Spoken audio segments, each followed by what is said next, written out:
At Arizona State University, we're bringing world-class education from our globally acclaimed faculty to you.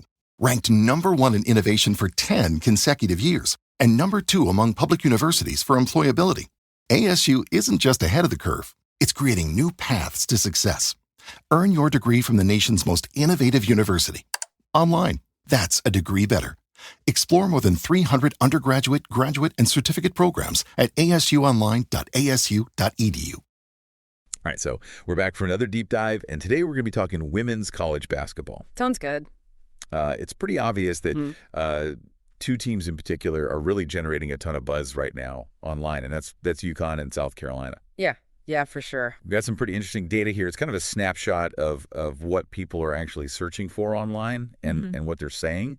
So we're going to try to pull out like the key storylines and questions, around these two teams and the NCAA tournament as a whole. Definitely. And the players that are driving a lot of the excitement. Yeah. I think this is going to be it's going to be pretty revealing in terms of what fans are really interested in the world of women's college basketball.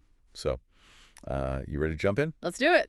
Okay, so one of the things that really jumps out right away is just the sheer number of searches that are like directly comparing UConn and South Carolina, right? Like UConn versus South Carolina versus UConn. It's like this is the matchup that everybody's waiting for. Definitely the marquee matchup, yeah. Yeah, and it goes beyond that. Like people are looking for scores and predictions. UConn South Carolina score, UConn versus South Carolina prediction, and even using like abbreviations like USC versus UConn or UConn versus SC versus UConn. So it's clearly, this rivalry is clearly a huge focal point. I mean, it makes sense. Like when those two teams play, the level of competition is so high and there's so much on the line.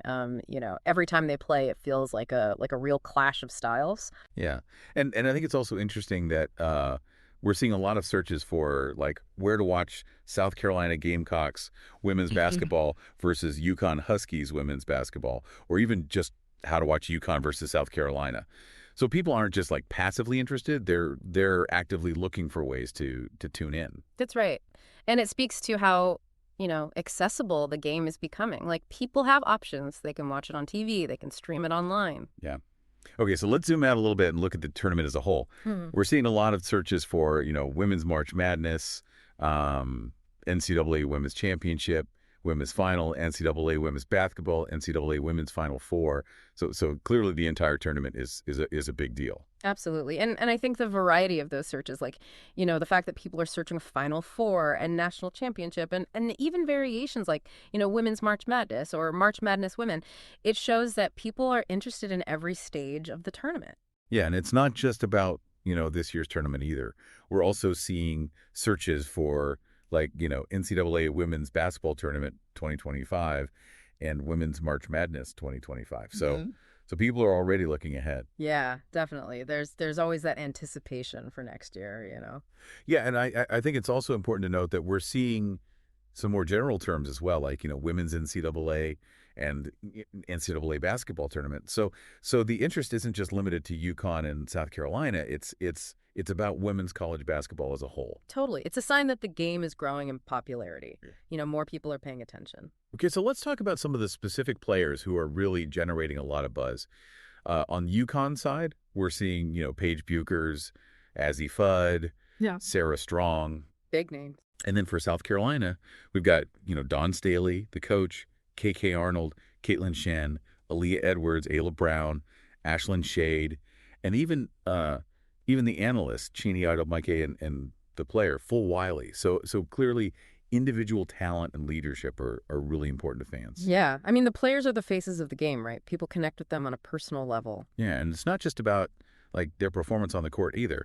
We're seeing searches for things like Paige Buchers' mom, Fudd UConn, Sarah Strong UConn, UConn Paige Buchers.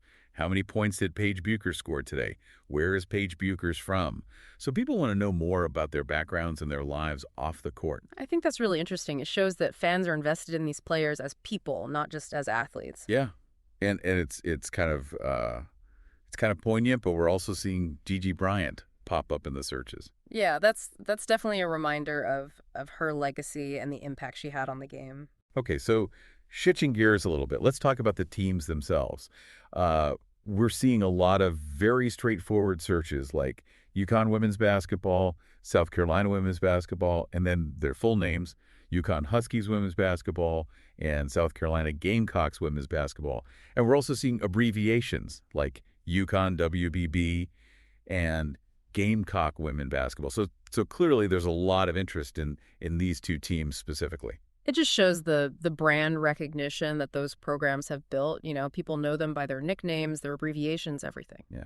And we're also seeing some more general searches like, UConn women, South Carolina, UConn women's NCAA basketball, UConn game, women's NCAA basketball, Connecticut women's basketball, UConn Huskies. So even people who aren't like diehard fans are aware of these two teams. Absolutely. They're kind of household names at this point. Now, digging a little deeper into the history and identity of these teams, we're seeing searches like UConn championships, South Carolina women's basketball, South Carolina basketball women, UConn women's basketball national championships, UConn national championships, UConn women basketball. So clearly people are interested in their legacies and their past successes. Championships are a big deal. You know, they define a program's history. Yeah, and we're also seeing some very specific questions like, last time UConn women won national championship and UConn women's national championships. So there's a real interest in understanding UConn's dominance, especially in recent years. Well, it's been so successful for so long. You know, it's natural for people to want to know more about their history. And we're also seeing a lot of searches that directly compare the two teams, like UConn versus UConn USC, and then the full UConn versus South Carolina women's basketball, UConn Huskies women's basketball versus South Carolina Gamecocks women's basketball, and vice versa. So this rivalry is clearly a central theme in the online conversation. It's the rivalry that everyone wants to see, Okay, so this is where it gets kind of interesting. We're also seeing some searches mixed in here for the men's teams, like UConn Huskies men's basketball versus South Carolina Gamecocks men's basketball, and just UConn Huskies men's basketball. Yeah. So there might be some crossover in interest, or maybe some people just getting confused about what they're searching for. It's possible. I mean, some people might just be big fans of both programs, regardless of gender. Right. Now, we also see a lot of questions that are focused on, like, very specific game details. Like, what time does UConn play today? Did UConn win last night? UConn score, UConn game today? And even just UConn score by itself. So people want up-to-the-minute information. That's the world we live in now. Instant updates. Yeah. And to round it all out, we're also seeing searches related to schedules and logistics, like UConn women's basketball schedule, NCAA women's basketball schedule, March Madness women's schedule. So people want to know when and where to watch the games. Makes sense. Got to plan your viewing schedule. Right. And we're seeing a lot of other, like, general basketball terms, too, like NCAA basketball championship, South Carolina basketball, Gamecocks, women's basketball, Lady Gamecocks basketball, girls college basketball, women's basketball, NCAA, women's championship, women's college basketball, women NCAA basketball, women's basketball, NCAA women's basketball today, NCAA basketball, women's basketball championship, NCAA basketball, NCAA scores, basketball scores, and even broader terms like NCAA score, NZDM, and men's Final Four scores. So it really shows how interconnected the world of basketball fandom is. Totally. It's all part of the same conversation. And it's worth noting that we also see a very specific question: has Paige Bueckers won a national championship? So even within a team sport, people are really focused on individual achievements. Paige Bueckers is a star, People are drawn to her story. All right, so as we wrap up this deep dive, what are some of the key takeaways here? Well, I think first and foremost, the UConn-South Carolina rivalry is clearly a major driving force in women's college basketball right now. That's where a lot of the attention is focused. Yeah. And then secondly, the NCAA women's tournament as a whole is a huge draw. People are interested in every stage of the tournament, not just the final game. Mm-hmm. And third, individual players like Paige Bueckers and Dawn Staley are really important in driving fan engagement. People want to know more about them both on and off the court. Yeah.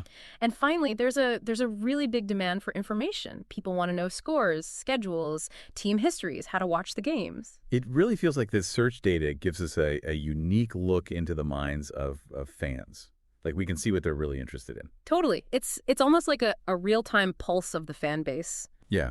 So to you, the listener, I'd ask, what do you think? Like, what do you think all this interest in specific players and in that UConn-South Carolina rivalry tells us about sports fandom in general. Like, what is it about these individual narratives and these really compelling matchups that really captures our attention? What aspects of these teams or players resonate the most with you? I think that's something worth thinking about long after this deep dive is over. Absolutely. It's about the stories, the personalities, the drama. That's what makes sports so compelling. And that's it for this deep dive. Until next time. We'll catch you later. See ya. Today is your lucky day. Today is the day that our $3 website works for you, paying you directly to your PayPal daily. Imagine $3 ongoing continuous payments to your PayPal account. Imagine falling asleep and waking up to $300 in your PayPal account.